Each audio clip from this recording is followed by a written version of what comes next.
Bapak.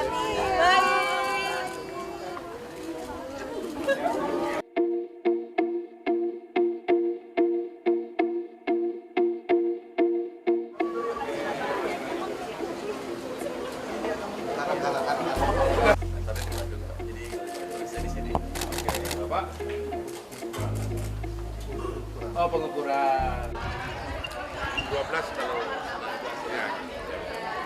Nggak ada masalah tapi ya? Iya, senang sekali saya bisa kembali ke Pulau Dewata, Pulau Bali yang penuh dengan keindahan dan masyarakat yang begitu ramah. Setiap saat kita senang kembali ke Bali. Terakhir saya datang di sini menghadiri World Water Forum, sekaligus meluncurkan implementasi 9 kota kabupaten di Bali ini sebagai layanan elektronik. Dan kali ini kami kembali datang dalam rangka menyelenggarakan Reforma Agraria Summit tahun 2024 yang digelar mulai besok tanggal 14 hingga tanggal 15 Juni.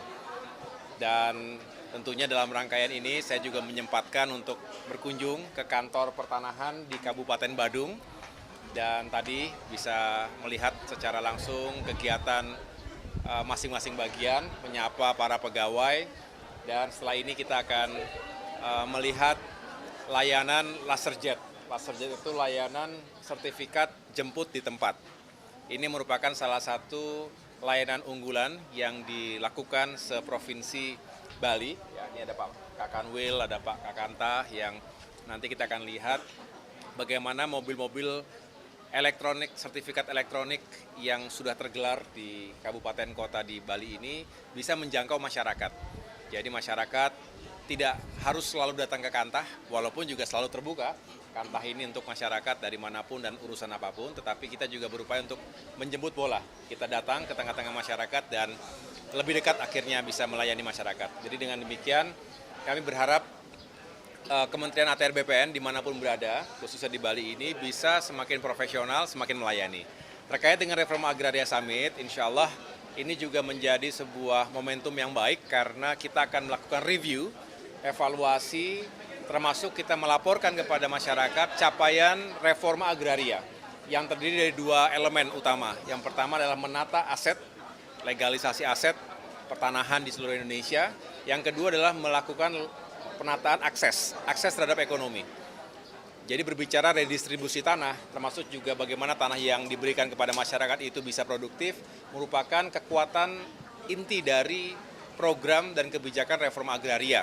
Dan Indonesia dinilai berhasil dalam urusan ini dan mudah-mudahan ke depan juga semakin baik, mengakhiri 2024 dan tentunya untuk sebagai baseline untuk 2025 dan selanjutnya. Begitu. Pak Menteri, selain tadi menata aset dan menata akses ya, apakah ada isu lain yang akan dibawa dalam reforma agraria besok? Kemudian apakah Pak Presiden akan hadir?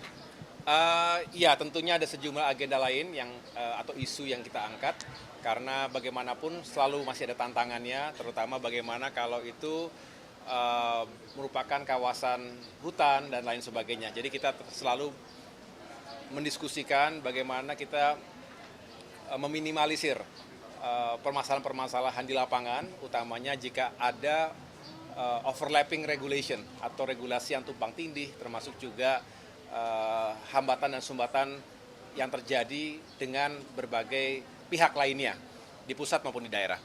Kalau Pak Presiden, kami sudah menyampaikan undangan, tentu kami memahami jika beliau ada kesibukan-kesibukan yang lain, tetapi yang jelas beliau pasti senang dan memberikan dukungan penuh agar reforma agraria ini bisa semakin sukses dan terus dilanjutkan sampai waktu-waktu yang mendatang. Gitu. Ya, cukup ya, makasih. Apa? Kantor pertanahan Pak, bagaimana dengan target tahun ini dan realisasinya sejauh ini?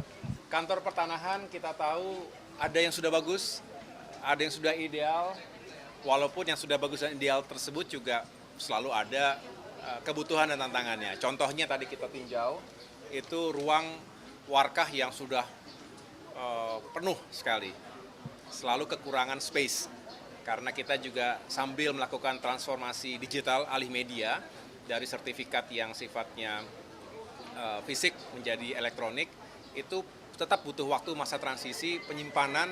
Ini kan harus aman betul, jangan sampai rusak karena cuaca atau ada kehilangan dan lain sebagainya. Oleh karena itu, kami juga terus mengejar upaya untuk modernisasi dan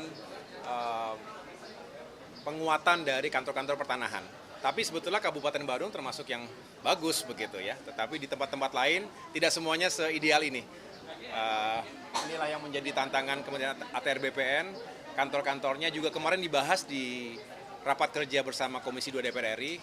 Dari para wakil rakyat juga menyarankan hal yang sama. Mudah-mudahan ke depan kita juga punya anggaran yang memadai untuk bisa melakukan renovasi, perbaikan, dan perluasan dari kantor-kantor Kantah yang kami miliki saat ini. Oke, makasih ya.